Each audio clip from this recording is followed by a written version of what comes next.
মই হিমন্ত বিশ্ব শৰ্মাৰ তেওঁৰ গুণ্ডা বাহিনীলৈ ভয় নকৰোঁ। মোক বাধ্য নকৰিব মুখ্যমন্ত্ৰী খকিয়নী গৌৰৱ গগৈৰ। মই তৰুণ গগৈৰ সন্তান, মই লাচিত বৰফুকনৰ বংশৰ।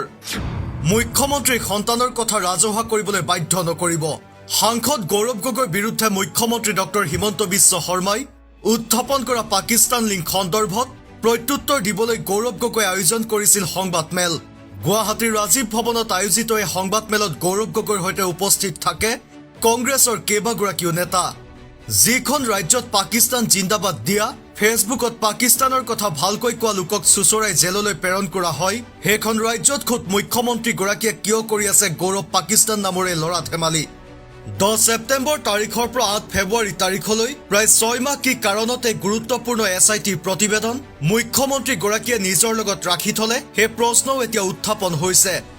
এতিয়া প্ৰশ্ন উত্থাপিত হৈছে, বিজেপি চৰকাৰৰ দুৰ্নীতি আৰু মুখ্যমন্ত্ৰী পৰিয়ালৰ মাটি কেলেংকাৰী কংগ্ৰেছে পোহৰলৈ অনাৰ বাবেই এনে চক্ৰান্ত কৰা হৈছে নেকি? নে 26ৰ নিৰ্বাচনী বৈতৰণি পাৰ কৰাৰ বাবে ইয়াক এক অস্ত্ৰৰূপে গঢ়ি তুলিছে মুখ্যমন্ত্ৰী ডক্টৰ হিমন্ত বিশ্ব শৰ্মাই? সংবাদমেল সম্বোধন কৰি গৌৰৱ গগৈ মন্তব্য কৰে, মুখ্যমন্ত্ৰীক প্ৰত্যুত্তৰ দিবলৈ সংবাদমেল নহয়, অসমৰ ৰাইজ আৰু সংবাদ মাধ্যমৰ প্ৰতি শ্ৰদ্ধা জনাইহে এই সংবাদমেল আয়োজন কৰিছো। মোৰ পত্নীয়ে নিজৰ দেশ এৰি ভাৰতত কাম কৰি আছে, মোৰ সন্তানক মোৰ পৰিবাৰে ডাঙৰ কৰি আছে। ৰাজনৈতিক ব্যক্তি হিচাপে আমি পৰিয়ালৰ পৰা আঁতৰত থাকো। যেতিয়াই মোৰ সন্তানৰ বয়স 18 বছৰ হ'ব, তেতিয়া তেওঁলোকে নিজে সিদ্ধান্ত ল'ব তেওঁলোকে কি নাগৰিকত্ব ল'ব। লগতে সাংসদগৰাকীয়ে সংবাদ মাধ্যমৰ আগত মন্তব্য কৰে, মই হিমন্ত বিশ্ব শৰ্মা আৰু তেওঁৰ গুণ্ডা বাহিনীলৈ ভয় নকৰোঁ। মোৰ ওপৰত যিমান আক্ৰমণ কৰিবলৈ বিচাৰে কৰক, সহ্য কৰা তাকত মোৰ ওচৰত আছে। মই প্ৰয়াত তৰুণ গগৈদেৱৰ পুত্ৰ, লাচিতৰ বংশ। হিমন্ত বিশ্ব শৰ্মাৰ ৰাজনৈতিক অৰাজনৈতিক গুণ্ডা বাহিনীৰ আক্ৰমণ পৰা মই ভয় নকৰোঁ। মই তৰুণ গগৈৰ সন্তান, মই লাচিত বৰফুকনৰ বংশৰ। মই মোৰ ৰাজনৈতিক জীৱনত এনে কোনো কাম নকৰোঁ যাৰ বাবে তৰুণ গগৈৰ নামত দাগ লাগিব পাৰে। অসমৰ ৰাইজৰ ওপৰতে মই সকলো এৰিছো। ৰাইজে জানে কোন দুৰ্নীতিগ্ৰস্ত আৰু কোন কি আদৰ্শৰে চলে। ৰাইজে 2026ত ইয়াৰ প্ৰত্যুত্তৰ দিব। News text report, news daily Assam digital.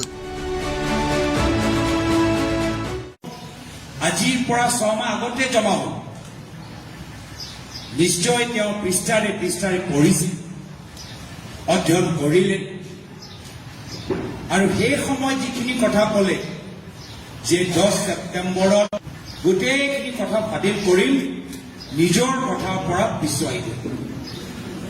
কিয় কি তেওঁ নিজে অধ্যয়ন কৰিলে আৰু দেখিলে যে যি অভিযোগ ট্ৰেইনিং, ISI, পাকিস্তানী এজেণ্ট, যিমানবোৰ যে অভিযোগ তেওঁ ইমান দিনৰ পৰা উত্থাপন কৰি আছে, এটাও প্ৰমাণ তেওঁ SIT ৰিপৰ্টৰ ভিতৰত নিজে দেখা নাপালে।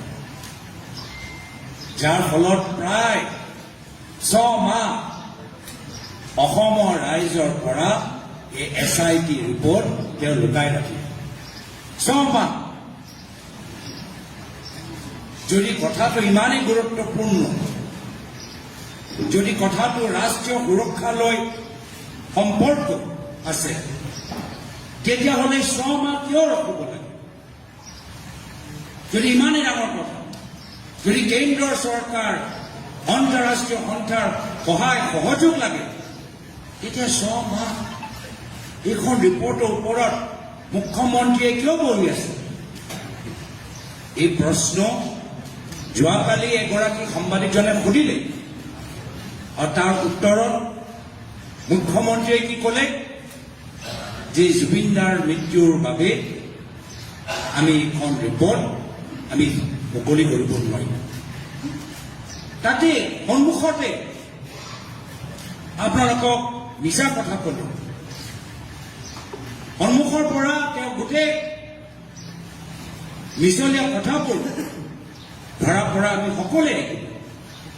কিয়? যিটো ৰিপৰ্ট মুকলি কৰা তিথি আছিল 10 ছেপ্টেম্বৰ, আৰু জুবিন দাৰ মৃত্যু কেন্দ্ৰীয় চৰকাৰক ৰেফাৰ। তাৰ কাৰণ হ'ল যে তেওঁ নিজে দেখিলে যে এটাও অভিযোগৰ প্ৰমাণ তেওঁলোকৰ ওচৰত নাই। আৰু প্ৰদ্যুৎ বৰদলৈ ডাঙৰীয়া কোৱাৰ দৰে তেওঁ ভাবিছিল যে মই একদম নিৰ্বাচনৰ শেষৰ ফালে এৰিম, যি তিথি নিজৰ মনত ভাবি থৈছিল তাতকৈ আগত এই প্ৰেছ কনফাৰেন্স কৰিবলৈ বাধ্য হ'ল। কিয়? বহুত ডাঙৰ 40,000 বিঘাৰ মাটি আজি তাৰ তুলনাত চাওক, এজন পৰিয়ালৰ বাবে 12,000 বিঘা মাটি তেওঁলোকৰ ওচৰত থকা আৰু কিমান ডাঙৰ কথা হ'ব পাৰে, আৰু এইখিনিয়ে যে সম্পূৰ্ণ কথা আমি নাজানো।